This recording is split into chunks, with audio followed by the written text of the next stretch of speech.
Prinášame úplne novú Nokiu N95.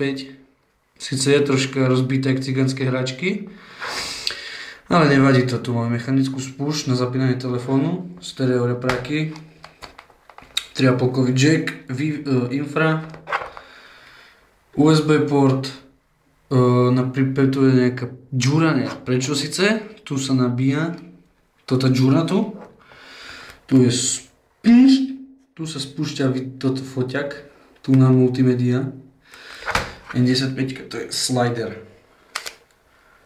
To je taká knedla troška síce, nevadí. Je to iba pičovina, to je radná, ale tá čo zrobíš. Hrubé to je jak tiehla, boha ťažké, ty kokot, to je katastrofa. Foťak 5 megapixel, autofokus, LED blesk, 5 megapixelový v pohode, z T-Mobile, to asi by som mal zakryť reklamu, serem na to. No to je na tom dobré akurát, toto multimedia, prehrávanie videí a teď, pesničky, dobrá vecička celkom.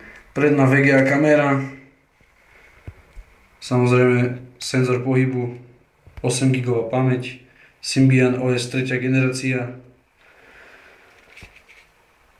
A je to ďalej. Baterka, bez baterky, s baterkou, bez krytu. Pritom boku, spredu, pozadu. Nebudem ho zapínať, bo dojebaný displej je. Nevadí síce, no vadí, ale jeba na ňo, to je taká pičovina. Ale má dosť veľkú výdrž. Ako ináč dojebané ložiska, vytrepané, stereo repráky sa jebu jak cigánske hračky. Proste je to totálna pičovina, nepodarok. Má 8 GB, ale je to pičovina.